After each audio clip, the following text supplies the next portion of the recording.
Entonces vamos a hacer un repaso de lo que fue la clase anterior. Esa va a ser la pega primera. Y de los parámetros económicos que vimos. Ya. Hablamos del concepto tasa de interés, ¿no es cierto? Que es el costo que es el costo o la rentabilidad que debiera tener el dinero para un inversionista dado. ¿Ya? Y obviamente es súper importante para poder evaluar los costos futuros que van a tener los flujos de nuestros proyectos, ¿no es cierto? No todas las personas van a tener, no todas las personas tienen, para todas las personas no para todas las personas tiene el mismo costo del dinero, ¿no es cierto? Y esta tasa de interés representa esa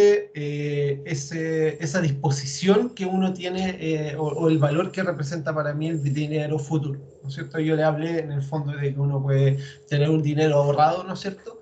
Y dependiendo de cómo tenga uno invertido ese dinero, le va a representar una tasa de interés, ¿no es cierto? Y dependiendo del periodo que uno deje esa inversión, esa tasa puede cambiar. ¿No es verdad? Y en base a eso, yo puedo comparar las rentabilidades de distintos proyectos para compararla con la tasa de interés o el costo de oportunidad que va a tener mi dinero. Y obviamente este parámetro es súper importante para poder poner en perspectiva aquello. ¿Ya? Dependiendo de la tasa de interés asociada, nosotros podemos estimar lo que se denomina el valor futuro, ¿no es cierto? Y el valor futuro que va a tener el dinero es en función de esta tasa de interés, ¿no es cierto? Yo puedo dejar el dinero en un depósito a plazo, etcétera, y eso me va a generar una determinada rentabilidad en función de la tasa de interés que se define. Los bancos tienen una tasa de interés que asocian cuando nos prestan dinero, ¿no es cierto? Y eso se va a ver como el valor futuro que va a tener dicha cantidad de dinero. De esta manera, yo puedo estimar el valor que va a tener el valor futuro en función de esta tasa de interés. Aquí hicimos un ejemplo. Por ejemplo, si nosotros, un banco nos presta 100 y nosotros debemos devolver 120, en un año nos piden determinar la tasa de interés que va a tener este crédito. En este caso es del 20%, ¿cierto? Si, por ejemplo, tomamos como una tasa de interés de un depósito del 12% y nosotros dejamos ese dinero en esa cuenta, ¿no es cierto? En ese depósito, nosotros podemos generar 112 depositando 100 considerando esta tasa de interés. Entonces, de nuevo, para poner en perspectiva esta tasa de interés, representa el valor futuro que va a tener mi dinero, ¿no es cierto? En función de la rentabilidad que yo le puedo dar al mismo, ¿no es cierto? Y en función de este parámetro se define la disposición que yo tengo para prestar ese dinero. Obviamente los bancos nos ofrecen una tasa de interés en función de nuestro riesgo, ¿no es cierto?, nuestra capacidad de pago, y obviamente uno toma o no esos créditos dependiendo de las inversiones que uno quiera hacer. Ya, cuando nosotros queremos evaluar por una mayor cantidad de periodos el valor futuro que va a tener el dinero invertido, nosotros utilizamos el interés compuesto, que nos permite transformar el valor actual del dinero a valor futuro en base a la tasa de interés o el costo de oportunidad que tiene el dinero. De esa manera, yo para una n cantidad de periodos, yo puedo determinar el valor futuro que va a tener este dinero. Por ejemplo, si uno deposita 1 en un depósito con una... también existe lo que se denomina la conversión entre tasa nominal y efectiva. ¿Ya? Por ejemplo, nos informan una tasa nominal en un año de 20%, pero los periodos de capitalización son cada 4 meses. Entonces nosotros dividimos esta tasa de interés por 4 y podemos obtener la ganancia que debiéramos obtener por cada uno de los periodos de capitalización. De esta manera, como en un año existen 4 periodos de capitalización, utilizando el 0,05 que corresponde a la tasa de interés para el periodo de capitalización, nosotros podemos obtener el valor futuro que va a ser un poquito superior al valor nominal que nos informan en los créditos. De esa manera, este crédito va a tener un valor de 21,55 versus la tasa nominal que era del 20%. Entonces, obviamente, uno tiene que tener cuidado porque estas tasas pueden ser engañosas dependiendo del periodo de capitalización que estas tengan. Entonces, existe el concepto que se denomina el costo de oportunidad, ¿ya? Este concepto se relaciona con las alternativas que uno tiene de inversión para el dinero, ¿ya? Por ejemplo, si yo tengo el costo de oportunidad o la oportunidad de invertir con una tasa de interés del 10% 100, cualquier oportunidad que genere un interés mayor me va a convenir a mí invertirla en esa alternativa, ¿ya? Obviamente para un inversionista tiene que haber una tasa de retorno mayor que la tasa mínima de retorno para yo poder optar a hacer la inversión en el proyecto que yo defino.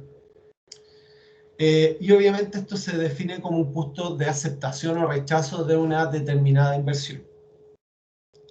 Ya, por ejemplo, cuando yo soy un inversionista, yo voy a exigir que el retorno del proyecto sea mayor que la tasa de retorno que yo tengo, que es mi costo de oportunidad, ¿cierto? Y cuando yo tengo esquema prestamista-prestario, ¿no es cierto? Nosotros vamos a optar por aceptar el dinero de una fuente bancaria siempre que el costo de oportunidad que tenga nuestro proyecto sea mayor que la tasa de interés que nos ofrezca el banco, de manera de poder tener capacidad de pago para los compromisos que se adquieren con la institución financiera.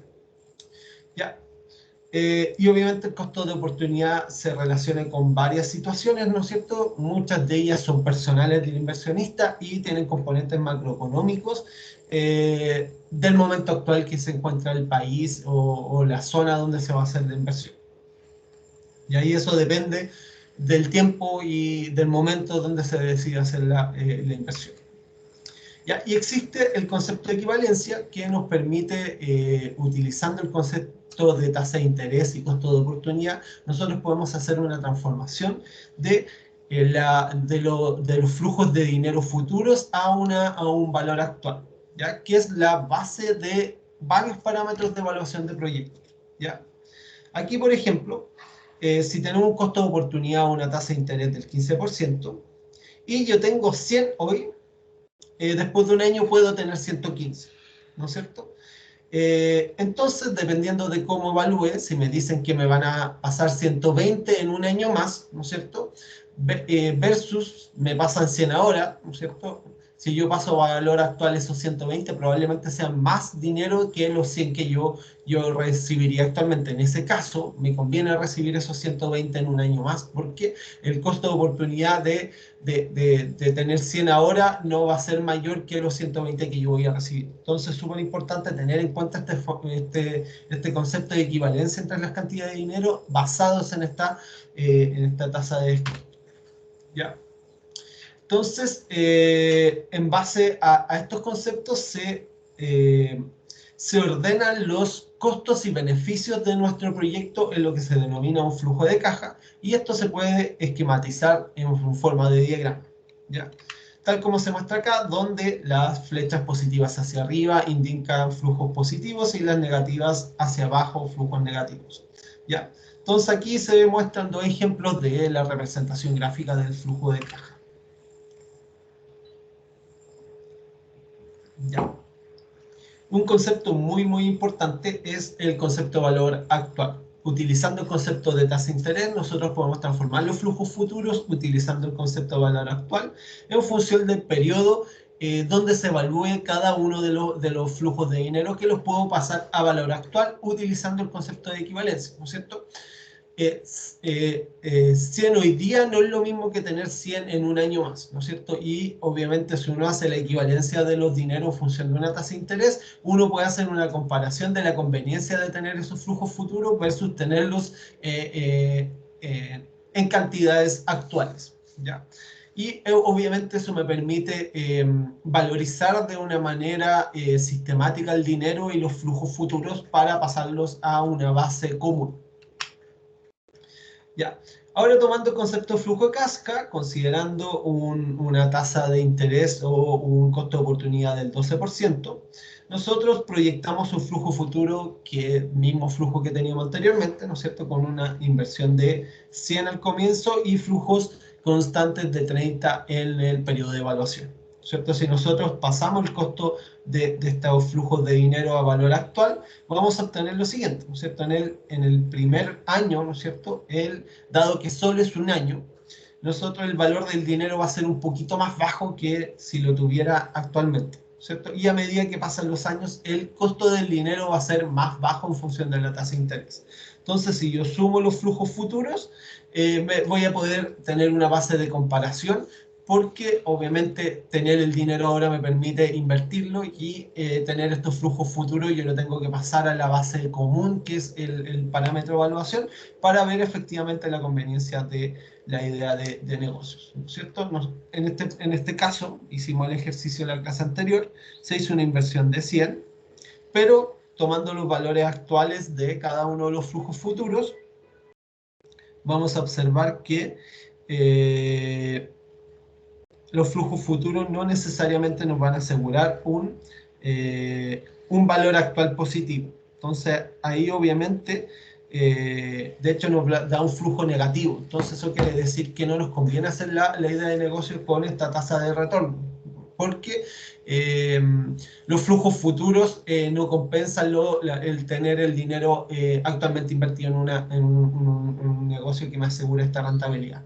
Entonces, obviamente, pasar esto a una base actual me permite tener una comparación más adecuada en función de el costo de oportunidad que tiene el dinero para mí, en este caso, dependiendo de la tasa de interés.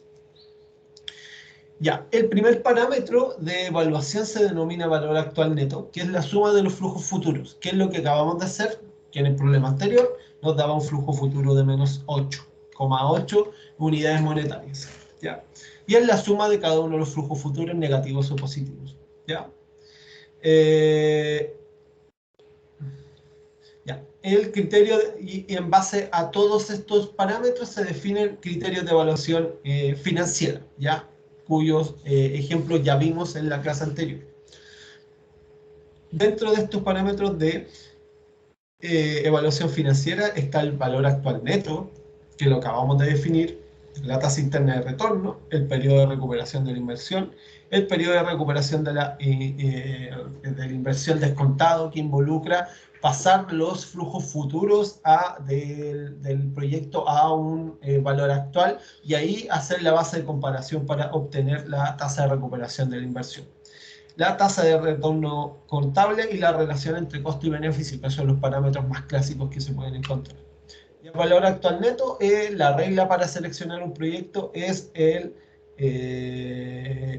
que se deben aceptar los proyectos con VAR positivo, y eso nos asegura de que la tasa de interés que tenga el proyecto sea mayor que mi costo de oportunidad, ¿cierto? Entonces siempre se escoge los proyectos con mayor valor actual neto, ¿ya? Y eso nos asegura un flujo mayor de dinero.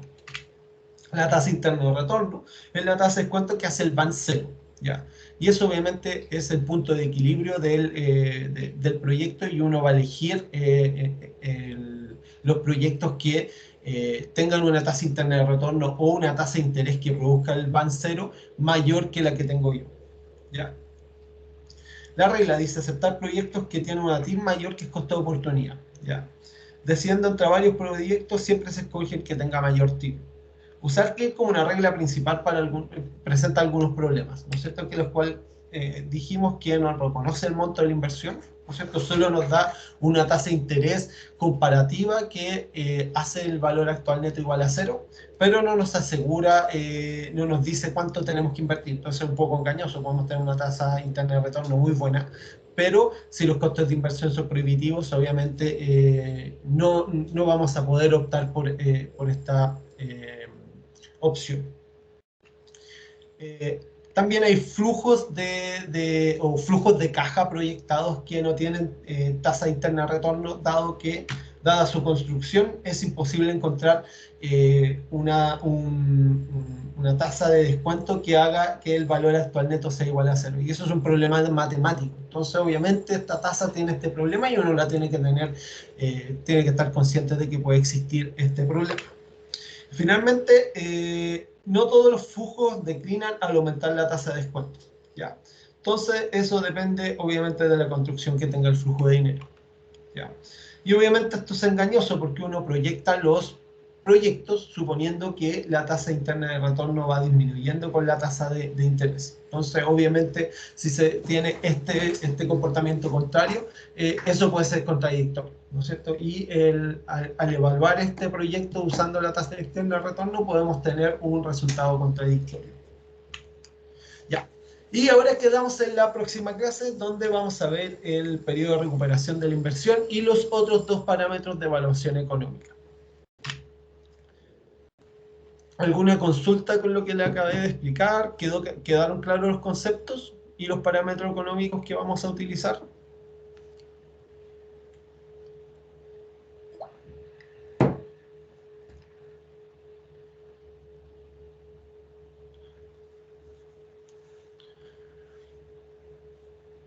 ¿Hay consultas? Ya. Periodo de recuperación de la inversión, o payback, ya que se denomina comúnmente. Y aquí dice, muchos inversionistas requieren que la inversión inicial en un proyecto sea recuperada en un periodo de tiempo específico, ¿no es cierto? Y eso depende obviamente del inversionista y de las características que tenga, ¿no es cierto? Probablemente quiere recuperar la inversión para reinvertir o simplemente quiere saber o conocer cuánto se va a demorar en recuperar la inversión, dado que el costo del dinero siempre, o sea, el dinero tiene un costo de oportunidad y es importante tener en cuenta cuánto tiempo recuperaría la inversión para poder tomar una decisión. El periodo de recuperación de la inversión de un proyecto se encuentra contando el número de años que se requiere para que el flujo de caja acumulado proyectado sea igual a la inversión original. Entonces uno va a tener una inversión normalmente al comienzo negativa y posteriormente va a empezar a recibir flujos positivos, ¿no es cierto? Hasta que la suma de todos los flujos positivos sea más grande que la inversión inicial del proyecto. Y obviamente esto nos indica el periodo que voy a recuperar el dinero. El indicador de periodo de recuperación escoge los proyectos cuyos periodo de recuperación sea menor que el periodo de recuperación establecido como política de la empresa. Y aquí yo le he hablado harto de que a nivel industrial se utiliza harto este parámetro económico para evaluar proyectos de mejoras dentro de las plantas, ¿ya?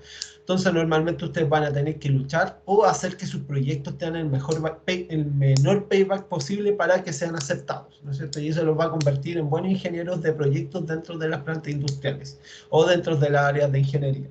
Entonces, obviamente, este periodo o este parámetro económico es súper relevante para poder comparar distintas alternativas de proyecto.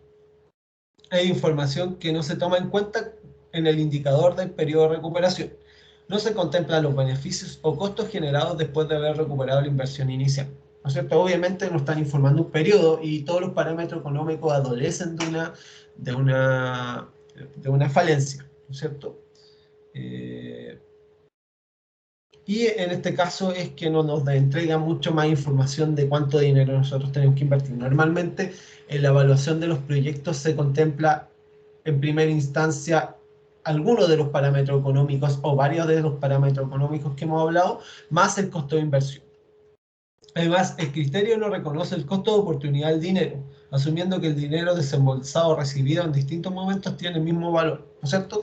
Este parámetro llega y toma los flujos futuros sin pasarlos a valor actual y suma y resta los beneficios, ¿no es cierto? En ese caso, obviamente, nosotros sabemos que los flujos futuros van a tener un menor valor si yo los paso a valor actual, dependiendo de la tasa de retorno que esté asociada. En realidad, considera igual ponderación a todos los flujos de efectivo antes de la fecha de recuperación y no asigna ninguna a los que se encuentran después de esto, ¿cierto? Y obviamente, después de la fecha de recuperación, podrían existir flujos negativos y eso puede ser contradictorio, ¿cierto? Porque si hago una inversión que me va a producir flujos negativos futuros, puede ser una muy mala inversión. A menos que haya otros criterios de evaluación, ¿no es cierto? Hay temas medioambientales, ¿no es cierto? Yo puedo optar a hacer un proyecto que tenga flujos negativos, pero que tenga un beneficio para la sociedad, y ahí estoy utilizando otros parámetros económicos para evaluar el proyecto, y tengo que tomar parámetros sociales en ese caso. ¿ya? Entonces, obviamente el payback va a ser engañoso y tenemos que complementarlo normalmente con otros tipos de evaluaciones. Podemos acompañarlo, por ejemplo, con el VAN, ¿no es cierto? El valor actual neto del proyecto, y ahí más el payback, más el costo de inversión, nos van a permitir tomar una decisión informada acerca de la realización del proyecto. El periodo de recuperación es un criterio sencillo y que ha sido utilizado ampliamente. Como les comenté yo, a nivel industrial se suele utilizar este proyecto para aceptar o rechazar iniciativas de inversión dentro de los procesos productivos. Más que para determinar la eficiencia de una inversión, este método está inspirado por una política de liquidez acentuada y podría usarse en situaciones de alto riesgo, donde es conveniente recuperar la inversión lo antes posible. Y a eso depende de la empresa. Muchas veces las empresas necesitan liquidez, ¿no es cierto?, para poder cumplir los compromisos con los accionistas, con los bancos. Entonces se requiere tener un cierto nivel de liquidez, ¿no es cierto? Pero ese nivel de liquidez también se tiene que relacionar con el capital de trabajo que tenga la empresa, que es el dinero necesario para su funcionamiento y es parte de las inversiones que nosotros tengamos que hacer en un proyecto. Entonces, obviamente, hay que ver efectivamente los flujos que se proyectan y ver efectivamente si se cruzan o no con los capitales de trabajo. Entonces es muy importante tener eso en cuenta relacionado con el payback. Ya, aquí, por ejemplo, se muestra un proyecto de inversión, ¿no es cierto?, donde hay una inversión inicial de 2.500, ¿ya?, y flujos futuros de 1.000 durante 5 periodos. ¿Ya? En este caso, durante el primer año vamos a tener una pérdida neta de 1.500, producto de la ganancia de 1.000, después una pérdida neta de 500, y a partir del tercer año ya se pudo cubrir los costos de inversión, ¿no es cierto? Entonces el payback de nuestro proyecto sería 3 años o 3 periodos, dependiendo obviamente de los periodos de capitalización que estén asociados a la tasa de descuento, ¿no es cierto? Normalmente los tomamos como un año, pero podrían ser distintos dependiendo de la naturaleza del proyecto. Fíjense que estos son flujos netos y no están pasados a valor actual, ¿ya? Para poder hacerlo se utiliza otro parámetro económico que se denomina periodo de recuperación descontado. Y en este caso, lo que se hace es transformar los flujos futuros del dinero a valor actual, y de esa manera nos permite tomar en cuenta el costo de oportunidad que tendría el dinero. Como vimos, uno de los problemas del periodo de recuperación es que no considera una tasa de descuento para los flujos efectivos, ¿cierto? Y eso no toma en cuenta el valor que tendría el dinero futuro. Este problema puede ser en parte solucionado utilizando el periodo de recuperación descontado, el cual es el número de años que se requiere para que el flujo de caja acumulado proyectado sea igual a la inversión original en unidades monetarias actuales. O sea, básicamente vamos a tener que pasar cada uno de los flujos futuros a valores actuales. O en otras palabras, es un periodo de recuperación que considera el costo de oportunidad del dinero, que es lo que le había comentado. El cálculo del periodo de recuperación descontado se lo hace de la misma forma que el periodo de recuperación, pero utilizando un flujo descontado o cambiando cada uno de los flujos futuros a valores actuales. A pesar de no tener el problema de considerar iguales a las unidades monetarias a través del tiempo, este método sigue ignorando el valor de flujos posteriores al periodo de recuperación. ¿No es cierto? Si volvemos acá, nosotros no estamos considerando que existen flujos futuros positivos, ¿no es cierto?, y que eso puede ser beneficioso para los proyectos. Simplemente estamos viendo cuándo recuperamos la inversión. ¿Ya? Y obviamente eso puede ser engañoso, ¿no es cierto? Si no tenemos la información de los flujos futuros, puede ser engañosa la realización de la inversión.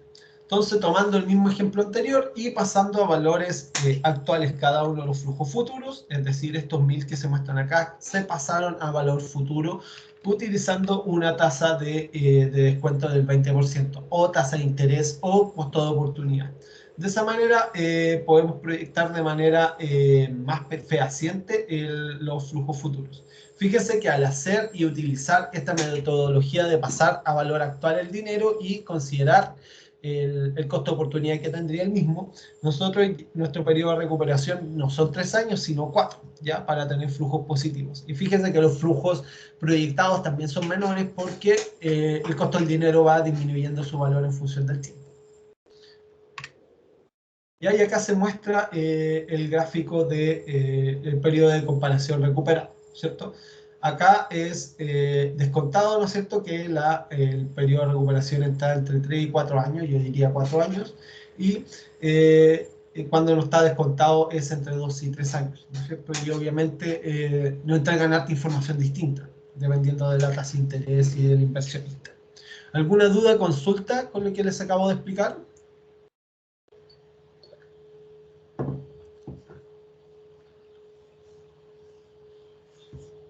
¿Está todo claro? Ya. Tasas de retorno contable. ¿Ya? Es un método que se ajusta bien a la información contable. O sea, si nosotros no tenemos mucha información y queremos simplemente tener una idea del parámetro económico, esta es la variable económica que se puede utilizar. Ya personalmente yo no la he visto tanto, ya yo he visto mucho más informado los otros parámetros económicos, ¿ya? Pero es importante saber que existe esta tasa de retorno contable. ¿Y cómo se estructura? Relaciona utilidad neta anual promedio que genera contablemente el proyecto con la inversión. Entonces tomamos la utilidad contable, ¿ya? Y la utilidad contable, como vamos a ver en el flujo de caja, considera las depreciaciones que tienen los equipos, ¿no es cierto? Yo cuando hago una inversión, el Estado me permite deducir impuestos producto de la pérdida de valor que tienen los activos físicos y no físicos, ¿ya? En ese caso se considera una depreciación para los activos físicos y una amortización para los activos que no son físicos, como los software, las patentes, etcétera, porque ellas también el Estado considera que son menores. Entonces, obviamente la tasa de retorno contable no va a tomar en cuenta estos costos contables y obviamente me va a entregar una información distinta a los flujos reales de dinero. ¿Ya? ¿Y cómo se calcula? Como la utilidad promedio anual contable dividido por la inversión promedio contable, que va a involucrar también las depreciaciones o las amortizaciones de las inversiones. La utilidad promedio se obtiene sumando las utilidades contables de cada año y dividiendo el total de número de años. Entonces nosotros vamos a tener el flujo de dinero del contable del proyecto y vamos a ir estimando las utilidades contables y los costos contables. El cálculo de la inversión promedio se obtiene sumando el valor contable de las inversiones al final de cada año y lo dividimos esta suma por el número de años. ¿Cierto? Tomamos el flujo futuro, los flujos proyectados contables y sumamos y dividimos los costos de las inversiones. La relación RC es comparada con la tasa de retorno contable mínima aceptada por la empresa. Esto es igual que el payback. Muchas empresas aceptan un payback de una determinada cantidad de años, ¿ya?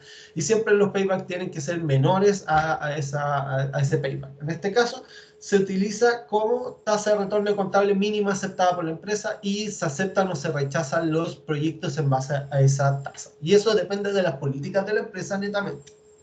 Si el valor de RC es mayor, entonces el proyecto de inversor se considera aceptable. De lo contrario, no. ¿Ya? Entonces, mientras más RC, mucho mejor para los proyectos. Las debilidades de este método son bastante claras, ¿no es cierto? En primer lugar, utiliza el concepto de utilidades contables y no el flujo de caja, ya que son muy distintos, ¿ya? Y dependiendo de la disposición, también cambia el valor que tiene el dinero. En segundo lugar, la rentabilidad contable considera igual valor de dinero en el tiempo, es decir, considera igual una utilidad en el primer año que una en el quinto. Y ahí eso obviamente, este método adolece de transformar los flujos futuros a flujos actuales de dinero. ¿Alguna duda, consulta con la tasa de retorno contable?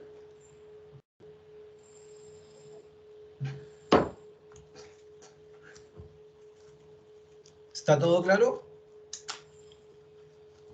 Sí, todo claro, profe. Ya.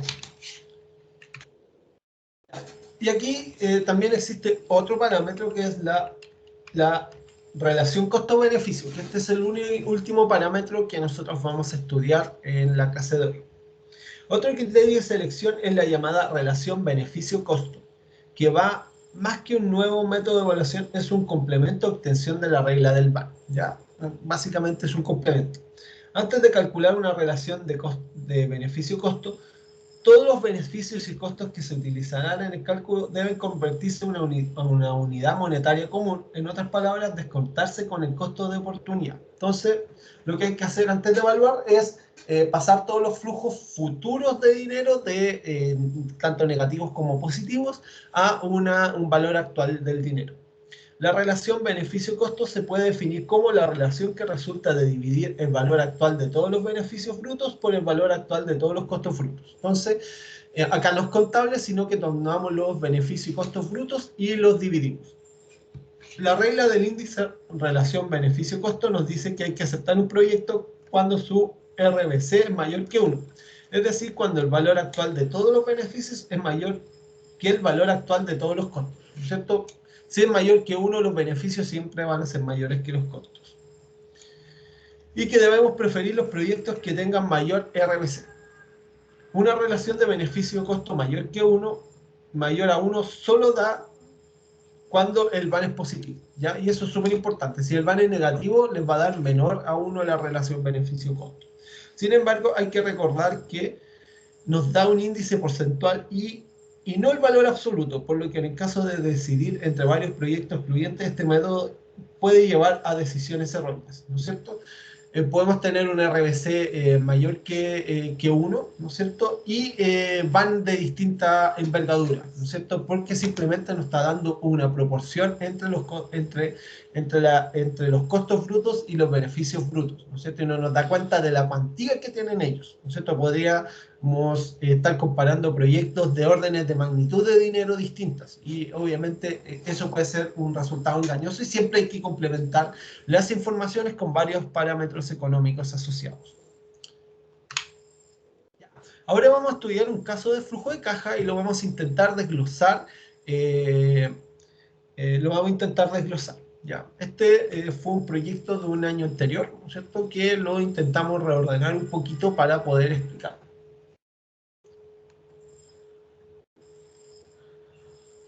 Ya, ¿qué dice? Se va a instalar una planta peletizadora de madera, la cual cuenta con los siguientes equipos. ¿Ya? Entonces, vamos a tener silos para guardar materia prima, ¿no es cierto? Porque nos va a llegar la madera y la vamos a tener que peletizar. Y para eso vamos a necesitar un silo para almacenar esa madera. Secador rotatorio continuo mediante aire. Eso es para disminuir el contenido de humedad, para estabilizar la madera y que se pueda combustionar de buena manera. Estamos pensando en implementar esta iniciativa o este proyecto de inversión, por ejemplo, en una zona que requiera chips de madera, ¿no es cierto? Para calefacción o para cogeneración, ¿ya? Poniendo esto en perspectiva, la empresa de celulosa donde procesan las pastas de celulosa tienen proyectos de cogeneración que utilizan estos fundamentos, ¿no es cierto? Toman, chipean y queman para producir energía, para satisfacer sus necesidades y normalmente las comunidades aledañas. Ya, obviamente vamos a necesitar un molino peletizador, ¿no es cierto? Para transformar la materia prima ya seca en chips, un secador de pellet, ¿no es cierto? Y eso probablemente sea para asegurar que la calidad de los pellets que nosotros estamos comercializando sea la adecuada. Una criba para poder separar los tamaños de pellet que tengan distinta granulometría, ¿ya? Pueden ser mayor o más chiquititas y obviamente es súper importante para la combustión que tenga una granulometría establecida y para eso se deben cribar los chips y reprocesar los que tengan un mayor tamaño. La capacidad máxima de la planta son 10.000 kilos hora, ¿ya? De producción y trabajan 48 horas semanales, ¿ya? Eso quiere decir que si nosotros le dividimos por 4, 48 partido por 24,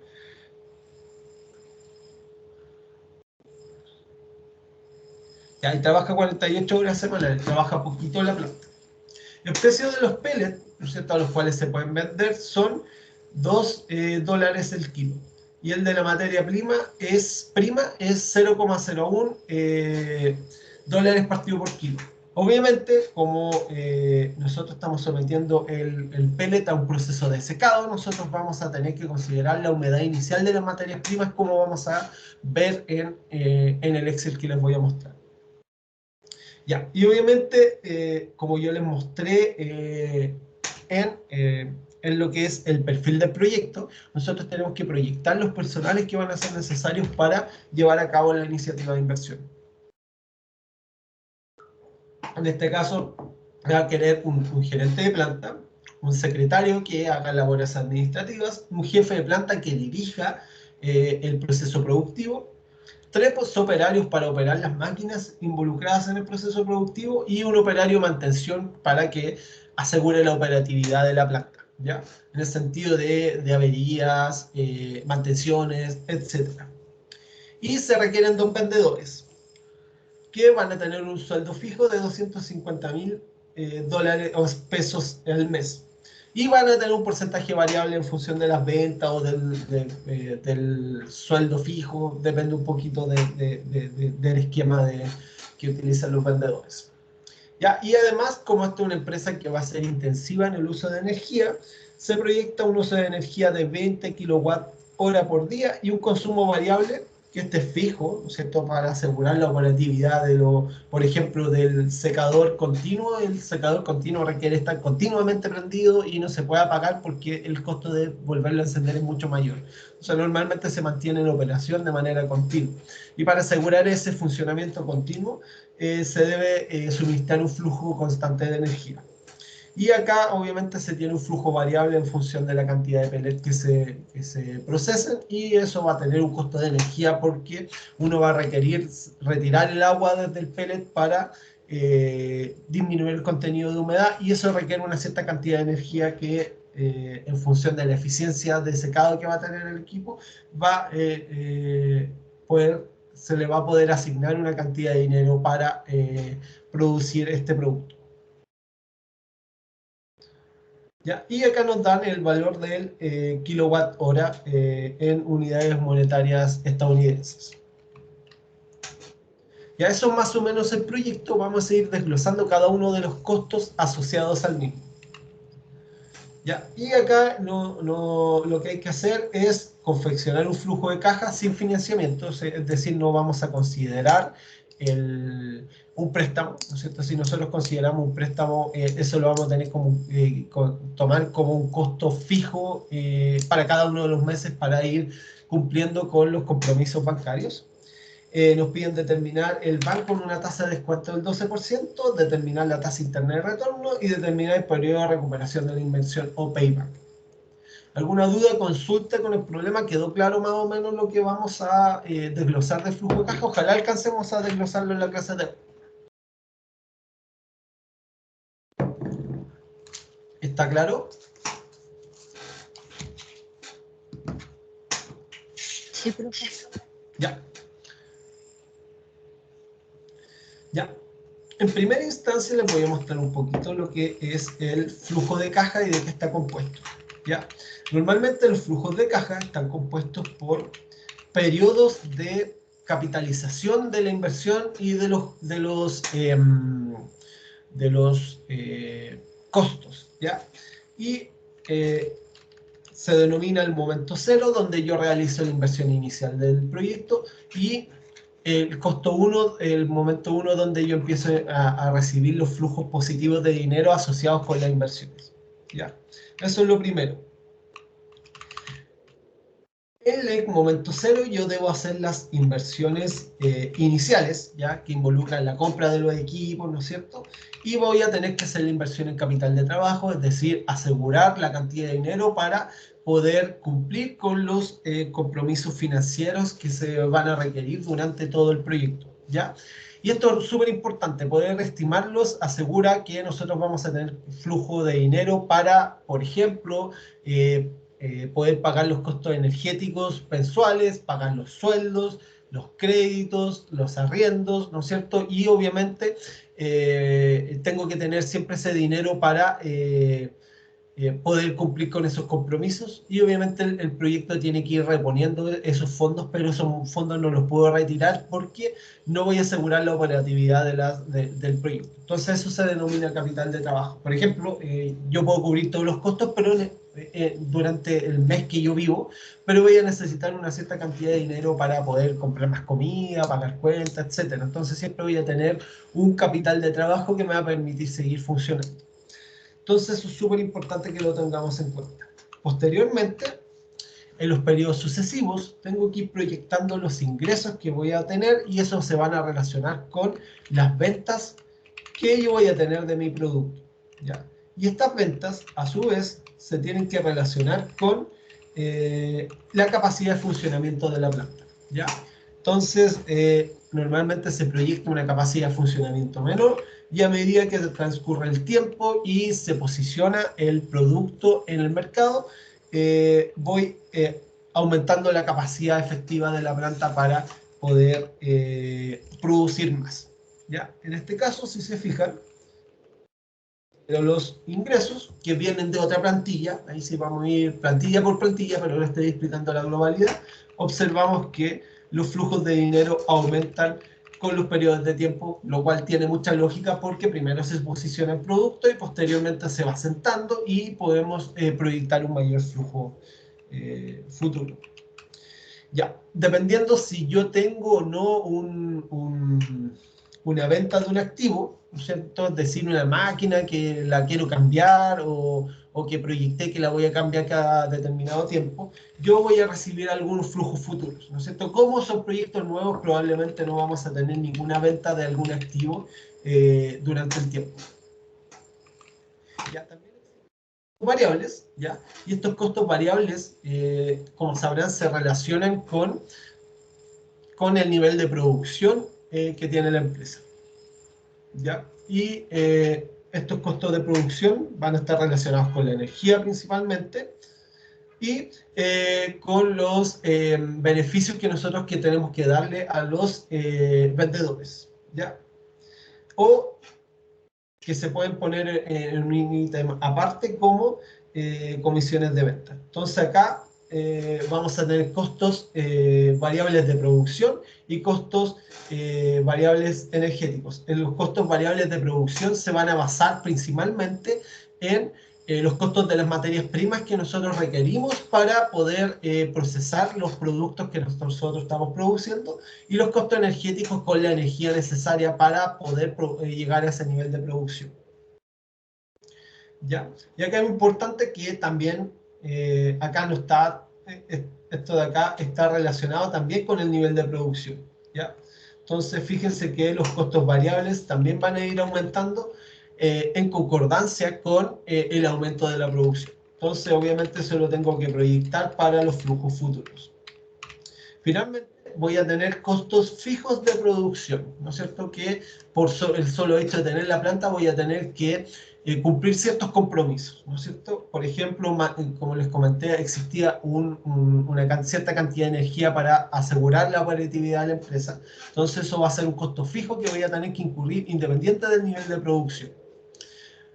Además, voy a tener que pagar los sueldos de las personas que están trabajando en la empresa. Entonces, eso también es un costo fijo independiente del nivel de producción. Además, existen costos fijos de producción que están asociados a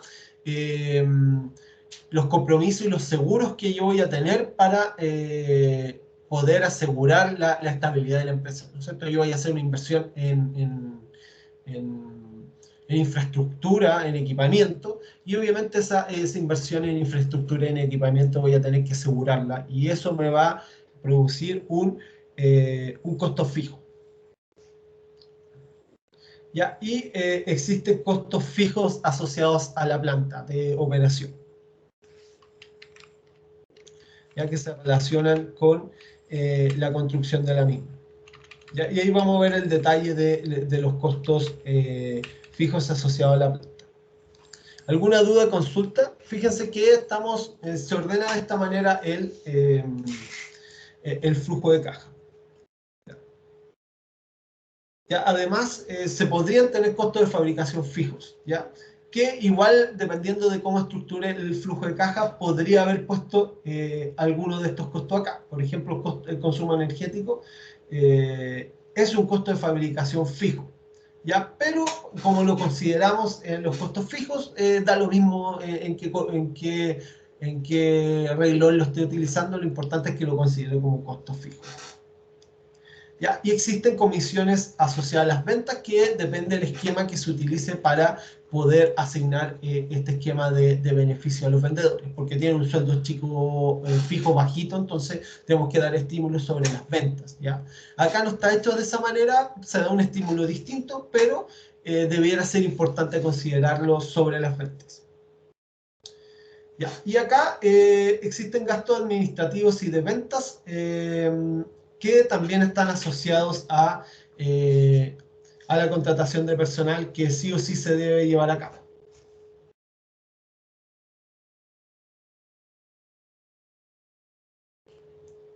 ¿Ya?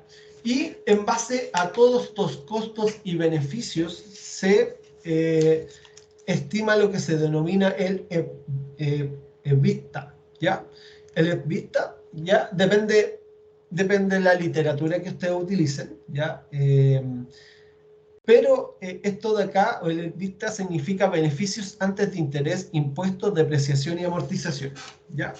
Y esto de acá es importante y se utiliza muchas veces como parámetro económico, ¿ya? En este caso lo utilizamos para poder establecer los flujos de caja futuros de nuestro proyecto, ¿ya? Y esto se hace sumando y restando los beneficios antes de interés, impuestos, depreciación y amortización. Entonces, básicamente, sumamos cada una de estas columnas que tienen beneficios positivos y negativos, ¿ya? Obviamente no vamos a tener un EBITDA en el momento cero, sino que vamos a tener en los momentos futuros.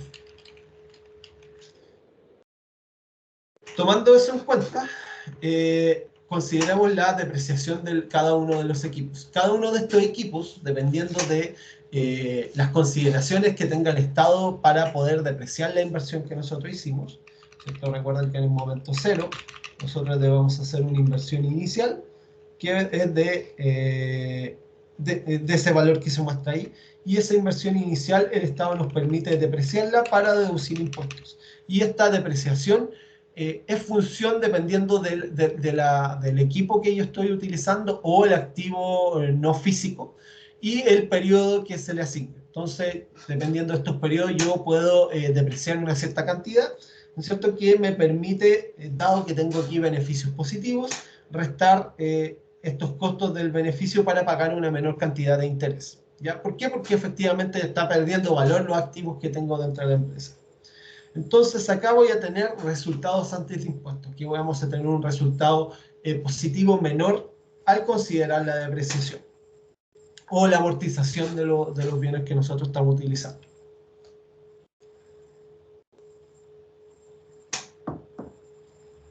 Considerando una tasa de interés del 27%, nosotros estimamos el 27% de estos beneficios después de impuestos y vamos a tener un resultado después de impuestos, ¿no es cierto?, al pagarlos al Estado como corresponde.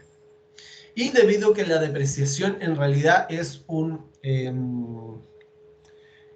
la depreciación es un costo ficticio, ¿no es cierto?, porque en realidad ya hicimos la inversión y es un costo que el Estado me está permitiendo deducir por la pérdida de valor que tienen los activos que yo estoy utilizando. Yo lo vuelvo a sumar porque en realidad ya hice esa inversión y simplemente esto me va a permitir deducir impuestos. Entonces, por eso es tan importante considerar la depreciación de la inversión que nosotros estamos haciendo para tener una base imponible más pequeña. ¿Alguna duda, consulta? ¿Sí? Sí, que de hecho justo hay una pregunta en la prueba, la última, que tiene relación con esto. Entonces, yo estuve buscando como ejemplos y, por ejemplo, estaba buscando el de cuando se hacen como donaciones, ¿Sí? pero no entendí muy bien cómo el funcionamiento de cómo se emplea esto de la depreciación en cuanto a lo del IVA, que después que como hay como una devolución y como que no entendí muy bien el proceso, no sé si usted como que me lo podría explicar mejor. Recuerden, yo no soy contador por si acaso, pero algo cacho, ¿ya? Le voy a tratar de explicar un poquito porque es un tema súper interesante. Ha estado de boga con la Teletón, ¿no es cierto?, con las donaciones de los ventiladores, todo este tipo de cosas es súper, súper, súper importante que la podamos entender, por lo menos de manera general. El Estado, ya, la depreciación es efectivamente lo que digo yo. Yo compro un equipamiento, un auto para mi empresa, ¿no es cierto? El auto me costó 9 millones de pesos, por ejemplo, poniendo, y el Estado me permite depreciarlo en 5. Es decir, que yo voy a poder depreciar aproximadamente, si 9 millones, pongamos 10 millones, voy a poder depreciarlo en 5 años de 2 millones por año. Entonces, si yo tengo, por ejemplo, en mi empresa una ganancia de 10 millones al año, ¿no es cierto? Yo en teoría, si yo no considero la depreciación, voy a pagar impuestos sobre la base de los 10 millones de pesos que gané al año. Pero si considero la depreciación del auto, yo en vez de ser mi base imponible de 10 millones, en realidad son de 8 y yo pago una menor proporción. Pago impuestos sobre 8 millones y no sobre 10. Para la ley de donaciones culturales o la ley de donaciones, ¿no es cierto? Que se hizo una ley especial. Ojo, voy a meterme un poquito en política. Yo no sé si les va a gustarlo, o sea, no sé si están de acuerdo. Esto es un poquito de filosofía y son cosas que yo creo, ¿ya? El Estado hizo una ley especial para que en el estado de emergencia se pudieran hacer donaciones, ¿ya? Donaciones, por ejemplo, los ventiladores, etcétera, ¿no es cierto? Entonces, en este caso, dependiendo si son empresas o fundaciones o personas naturales, estas personas hicieron donaciones. Dependiendo si le hicieron de una empresa, todas estas donaciones me permiten bajar la base imponible. Entonces, si por ejemplo la empresa ganaba 10 y yo construí un colegio en la comuna de Ñuñoa, ¿no es cierto?, para las personas vulnerables, y me costó 5 millones el colegio, en vez de pagar impuestos sobre esos 10, pago sobre esos 5. Entonces, todas esas donaciones que hicieron las empresas les permitieron aumentar sus costos declarados contablemente y pagar una menor cantidad de impuestos, ¿ya? Entonces, respecto a la Teletón pasa algo muy similar, ¿ya? En el fondo, en la operación renta, las empresas llegan y toman todo el monto que donaron a la Teletón y lo toman como un costo de la empresa. Hicieron una donación y eso les permite pagar una menor cantidad de impuestos, ¿ya? Y eso en el fondo es un préstamo que están haciendo las empresas privadas al Estado. En realidad no es un regalo. Al fin y al cabo van a terminar devolviendo ese dinero eh, sin considerar un costo de oportunidad social. ¿Se entendió, Francisca, un poquito? Sí, profe, ahora me queda un poco, porque me generaba esa duda del tema de la, ¿cómo se llama?, de la depreciación, cómo, cómo se asociaba como en ese sentido. Entonces ahora Ya. me quedo como el nexo un poquito más claro. Ya, súper. Entonces, súper importante tener en cuenta las depreciaciones de los equipos. Por ejemplo, súper común que se compren autos, se deprecian en 5 años y eso permite pagar menos impuestos. ¿Ya? Y no es un truco, es un incentivo en el fondo para tratar de invertir. ¿Ya? Y a mí me parece que está bien, ¿ya? Porque efectivamente se va perdiendo el valor de los activos y si los quiero vender, también puedo, en función del valor libro, ¿no es cierto?, que es el valor que le podría quedar al activo después de depreciarlo una cierta cantidad de tiempo, eso también me va a permitir pagar menos impuestos, ¿ya? Dependiendo del valor libro que tenga el proyecto. Y entonces es muy importante considerar la depreciación y sumarla posteriormente porque un costo ficticio y eso me permite pagar un poquito menos de impuestos, ¿ya? Entonces, obviamente, yo para cada uno de estos costos, yo proyecto los beneficios futuros, ¿ya? Y dependiendo del nivel de producción que yo proyecte para la empresa. Y obviamente tiene que ser lo más realista posible. ¿Alguna otra duda, consulta de esto? Nos quedan como 20 minutitos para terminar de hablar del flujo de caja. Pero, ¿no hay más consultas? ¿Está todo claro? Se ve el cursor que voy a tratar de ir mostrando lo que voy explicando de acá. ¿Sí? Sí, profe, sí se ve. Ya.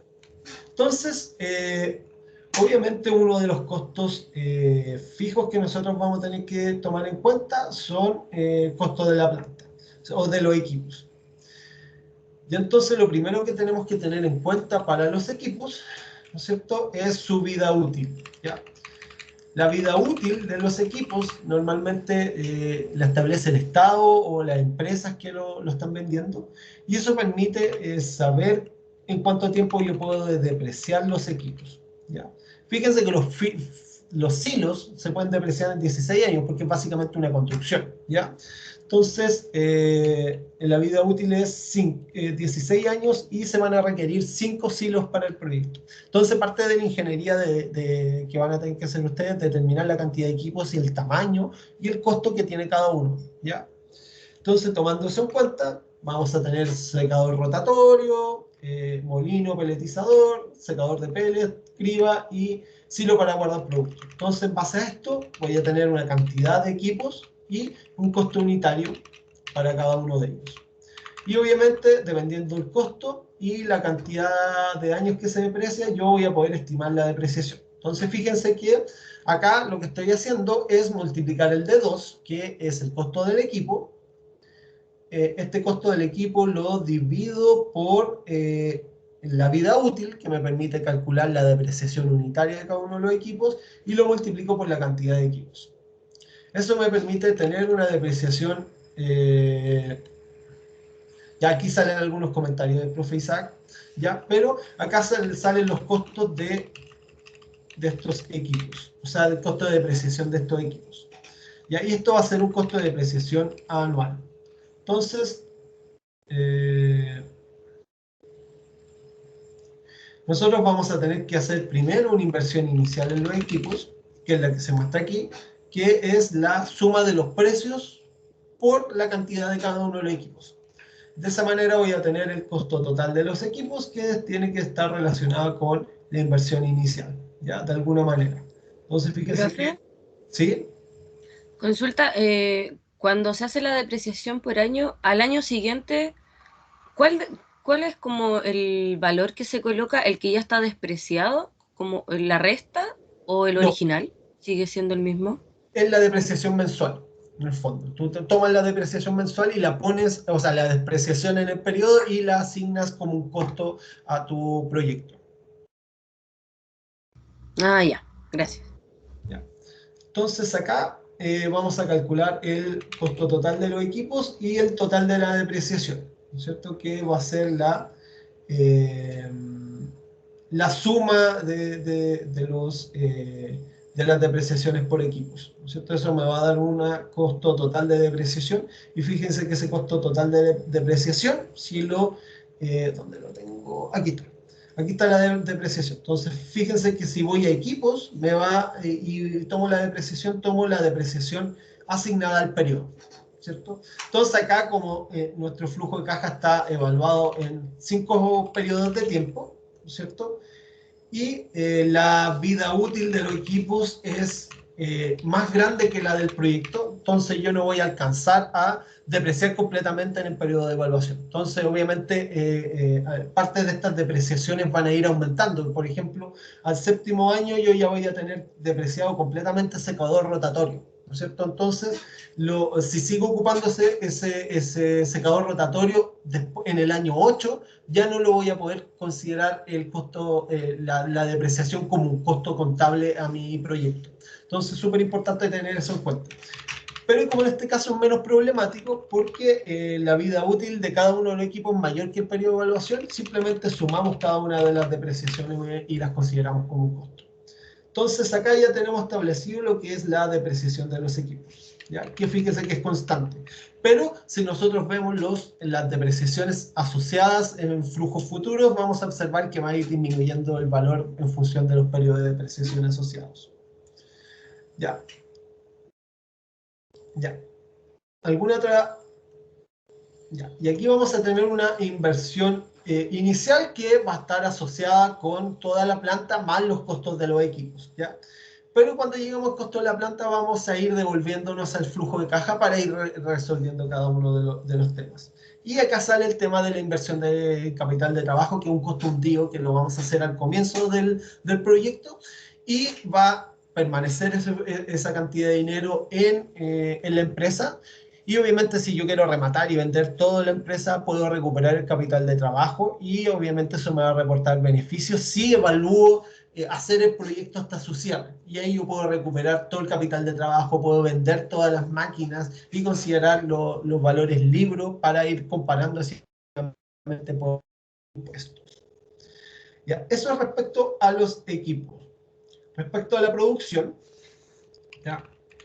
Aquí salen algunos datos importantes de la producción. Como lo estuve revisando un poquito antes de la clase para estar seguro cómo explicarlo. Acá nos informaron que la capacidad de la planta son 10.000 kilos, ¿ya?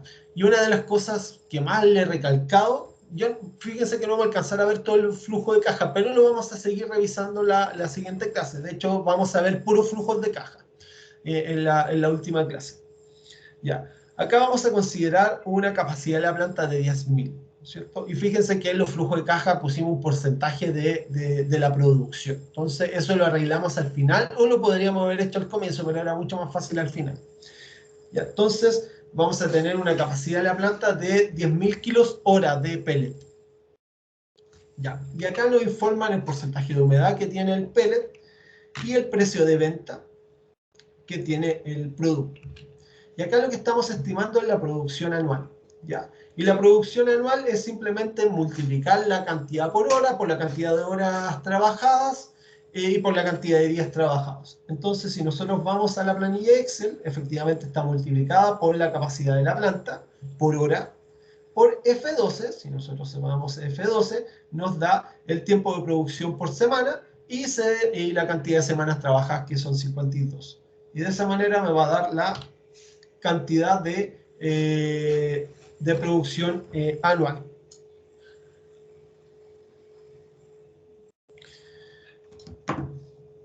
¿Ya? Y eso obviamente depende del esquema de producción que ustedes tengan. ¿Ya? Ustedes van a elegir cuánto van a producir, qué cantidad de turnos, y en base a eso van a poder determinar la producción anual que van a requerir.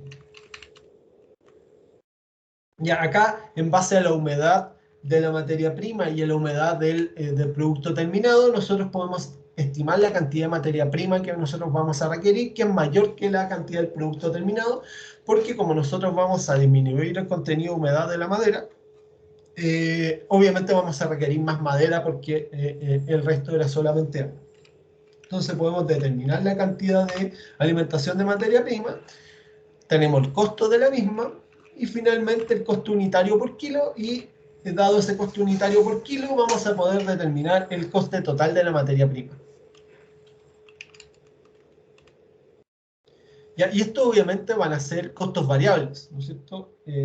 Acá esto es función de la producción que nosotros tengamos. ¿Ya? Y asociado a este nivel de producción, y sobre este nivel de producción se puede asociar un gasto general de ventas, ¿ya? Y este gasto general de ventas normalmente se asocia a un porcentaje sobre las ventas proyectadas. Entonces, fíjense, si vamos al B5, el B5 son los ingresos por las ventas. Entonces, los gastos generales de ventas se asigna un porcentaje sobre las ventas totales. Ya en este caso se asignó un 22% y eso me permite determinar los gastos generales de ventas. Ya.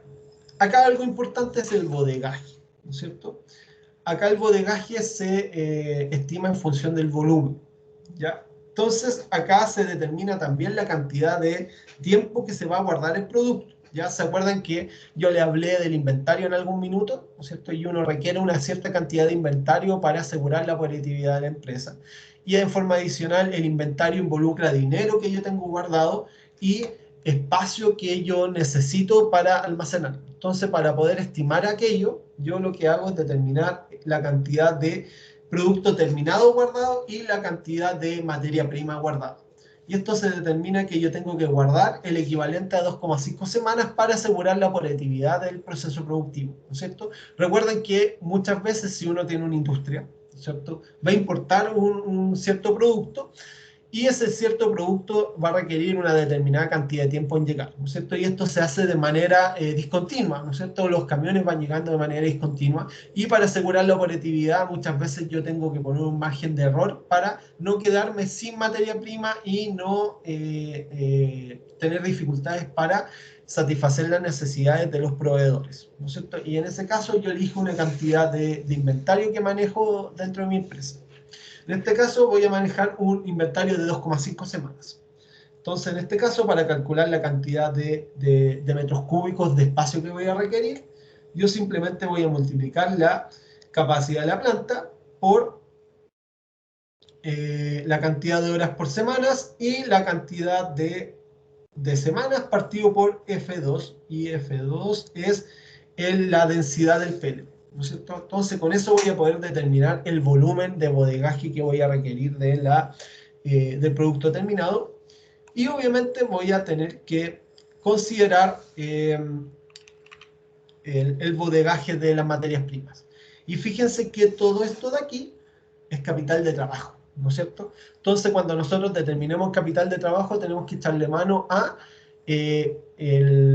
los productos, o sea, las materias primas y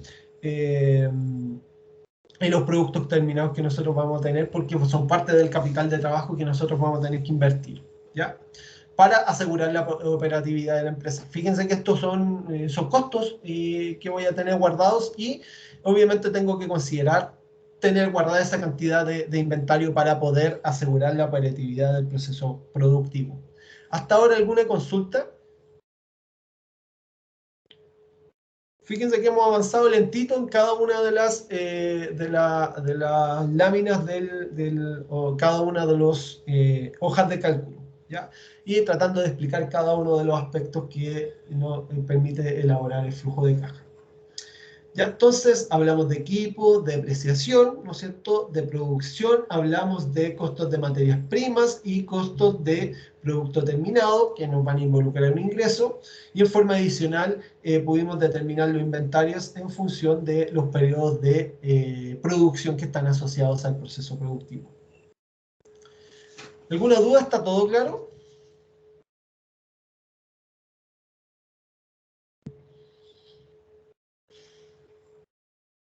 Sí, profe, yo no tengo duda. Ya, súper. Ya, respecto a los sueldos de las personas que trabajan en la empresa, ¿cierto? Obviamente tengo que considerar el gerente, jefe de planta, los operarios, ¿no es cierto?, de mantención, vendedores y operarios de baja calificación, por decirlo así, ¿no es cierto?, que es distinto al operario de mantención que un técnico electromecánico normalmente se utiliza en las plantas. Entonces, acá podemos estimar el sueldo por mes, pero nuestro flujo de caja está anualizado. Entonces vamos a tener que estimar la cantidad del sueldo que debemos pagar anualmente. ¿Ya? Y obviamente el sueldo que debemos pagar anualmente también es parte del capital de trabajo. Tenemos que tener esa plata guardada en el colchón porque tenemos que ir pagando los compromisos con nuestros colaboradores. ¿Ya? De esa manera debemos estimar el total anual de nuestro proyecto. Y en este caso es multiplicarlo con la cantidad de meses o por el periodo que nosotros estimamos las remuneraciones, y de esa manera vamos a poder tener la cantidad de pesos chilenos que vamos a pagar o la cantidad de dólares. Recuerden, las unidades monetarias también son relevantes, ya, porque nosotros, si queremos presentar este proyecto de inversión a un inversionista extranjero, probablemente las unidades monetarias que debemos utilizar son dólares. ¿Ya? Y acá, sobre este mismo costo, que es el B11, que es el costo anual en dólares de las remuneraciones, vamos a tener que asociar algunos gastos que son fijos, que van a asegurar la operatividad de la planta. Por ejemplo, gastos en supervisión, gastos generales de la planta y gastos del laboratorio de análisis, producto de que vamos a tener que ir analizando las muestras que va sacando nuestro proceso productivo. De esa manera vamos a tener que asegurar una mayor cantidad de dinero para poder asegurar la operatividad de la planta. Entonces, esto de acá obviamente va a ser un costo fijo, ¿ya? Y acá el costo de dinero va a ser también parte del capital de trabajo que vamos a tener que asegurar. ¿Alguna duda, consulta? Yo creo que podríamos ir cerrando la clase de hoy. Dado que solo llegué a sueldo personal y nos están quedando varias otras planillas de cálculo para explicar. Ya, sueldo personal. Veamos lo del consumo energético, que yo creo que en un par de minutitos lo podemos ver. Ya. Otro de los costos involucrados en el flujo de caja, ¿no es cierto? Es el consumo energético, primero como un gasto fijo, y vamos a tener un consumo de energía también asociado a los gastos variables. Ya que también aparecen aquí, dependiendo porque en función del nivel de producción también vamos a necesitar más energía. Entonces, yendo a los consumos energéticos, separándolos en fijos y variables, en primera instancia nos informaron que los costos de energía fijos de la planta son 20 kilowatts por día. Haciendo la transformación de día a año vamos a tener una cantidad anualizada, y dependiendo del precio de la energía vamos a poder estimar el costo fijo anual de energía que está asociado a nuestro proceso productivo. En forma adicional, nosotros tenemos un costo variable, ¿no es cierto? Y vamos a tener una producción variable, ¿no es cierto? Y esa está en función del parámetro de producción que estimamos anteriormente por el consumo, el consumo asociado a la cantidad de kilos que nosotros tomamos, ¿no es cierto? Si vamos a la celda B4 de producción, vamos a ver que la celda B4 de producción es la producción anual, ¿no es cierto? Y para poder estimar el costo de energía, nosotros necesitamos saber la cantidad de energía que tenemos que gastar por kilogramo producido. De esa manera podemos estimar el consumo variable y la cantidad de dinero involucrada en esto. Entonces esto de acá va a ser un costo variable, y esto de acá va a ser un costo fijo. Entonces van a estar en lugares distintos dentro del flujo de caja, tal como lo pudimos estructurar acá. Entonces, volviendo y recapitulando el flujo de caja, vamos a tener que los costos variables, va a haber un costo variable energético asociado al nivel de producción y un costo fijo de producción asociado a las materias primas. Y por otro lado, ya vimos algunos costos fijos, vamos a tener un costo fijo energético y vamos a tener un costo fijo de personal asociado a B17, y si vamos a B17 en personal, esperen, vamos a observar que B17 está asociada a los sueldos de los costos variables de la empresa. ¿Ya? Entonces fíjense que sale este apartado de los costos fijos que están asociados a asegurar la operatividad del proceso productivo. ¿Alguna duda, consulta? De todas maneras vamos a retomar este flujo de caja y vamos a analizar otro en conjunto. ¿Ya? ¿Quedó todo claro lo que alcancé a explicar hoy día? ¿Sí? Sí, profe, igual es harta información. Sí, es harta información. Vamos a ir revisando, y recuerden que también van a tener que hacer ustedes flujo de cajas tanto para la prueba como para su proyecto. Y obviamente vamos a ir revisando en los talleres sucesivos flujos de cajas para ir reforzando esta parte que es súper importante para la asignatura. Ya. Eso, alumnos y alumnas, espero que les haya gustado la clase de hoy. Es harta información, pero vamos a ir repasando en lo sucesivo. ¿Ya? Eso, estamos en contacto. Cuéntenme durante el día cómo les va con la evaluación. Ya yo igual voy a estar conectado, no sé hasta qué hora, pero voy a quedar atento mientras esté conectado a todas las consultas y dudas que vayan teniendo. ¿Ya? Eso. Que tengan un buen día y estamos en contacto. ¿Ya? Cualquier cosa que necesiten, no duden en escribirme. Ya, profe, gracias. Que esté ¿Ya? bien. Igual. Chau, chau. Chao, hasta Chao, luego. profe, gracias, que esté bien. Hasta luego.